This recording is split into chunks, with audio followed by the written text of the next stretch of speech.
Дорынбек Сандыбаевдың кабинетінде Өмірбек Суаналиев, Исмаил Исаковтың кабинетінден Брагенканың Масалиевден Масалиев, Абсамат Масалиевтің ошонды жанагы окуп атыптыр дегенди биз далилдеп чыкканда не деген чуу көтөрүлүп Кыргызстанда?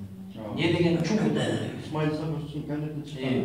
Менин да кабинетимден чыккан. Абсамат Масалиевтің кабинетинен чыккан. Мына көрүп атпайсыздарбы? Эме бар эле.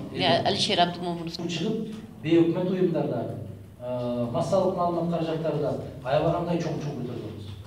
Ошондон кийин бир аз тынып калган. Азыр эми мына Кыргыз коопсуздук кызматынын төрагасынын кабинетиндеги телефондон, кызматтык телефондон жазылып алгандан кийин чоң маселе чыгыш керек.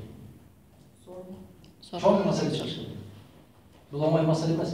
Урматтуу кесиптештер, бул мамлекеттин да бир коопсуздугуна чоң маселе туудурат.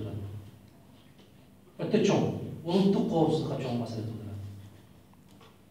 Мен коопсуздук кеңешинде иштеген киши катары айтайын. Не деген гана сырлар айтылат телефон аркылуу. Коопсуздук комитети менен.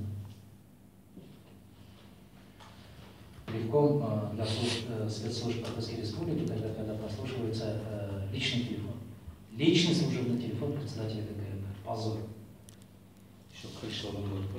Да, он и заявляет, что я отныне буду по поручению президента, я лично буду курировать. Крыша. Я не могу говорить, что это.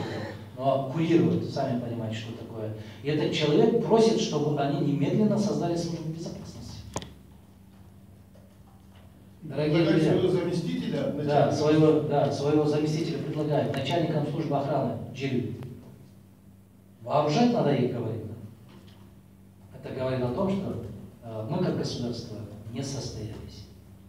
Открыто должны признавать. От того, что на площади или там, поздравляя кого-то, там будешь орать и кричать, в свое время Жанат Раматов Бекман Усманович айтты, Астратайшчы, жекшет деп тұрса, аябай қорқытып қойған қорқытуынан тиклеп сөйлей албай қалды. Бұл кіші аябай қорқып тұр. Биз ошончун коркконубуздан сүйлөй албай эле калдык го. Мындай коркутуу үркүтүүлөрдө Азыр деле коркуп отурабыз мына жерде. Сырттан келгендер абайлаш. Отурабыз. Сырттан келгендер абайлаш керек.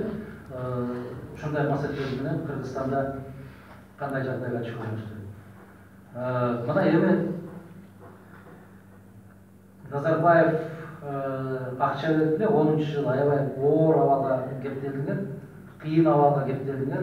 Бишкекте бир мектепти, Ошто бир мектепти куруп, 1-сентябрда ачканда мен өзүм катышайын деген ниетим билдиргенин мен билем. Андан бери 6 жыл өттү. Акчасын алганбыз. Акчасын алганбыз. Эми ачылып атыптыр ошто. Бүтүп турат. Надо посмотреть, по каким статусам. Ошол өзүнүн сууда сүзө турган бассейни менен бардык шарттары менен Евростандарт болуп, $3 миллион тегелеги болуш керек. $1 миллион болчу. 3 миллион тегелеги болуш. Экинчиси, кечээ мына нарында Жумгалда болсо керек, түрк грантына курулуучу бир мектеп бар. Баягы мектепти карап көрсөңүздөр, ушул силкинип кетсе, бүт эле окуучулар Кудай сактасын ошол басында калышат.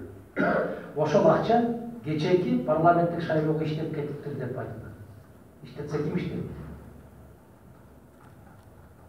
Bilimler Ministrliği'ne Bütün Kırgızstan işletip koydu o şartta. Kayda karışıyorlar. Bana uşunu uyalmasından beri geçer şayrılığı işlep gitti. Kim çoğdu?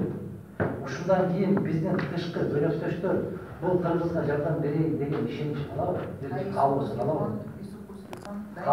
Калыбысы бар ушундан кийин, болобу ушундай?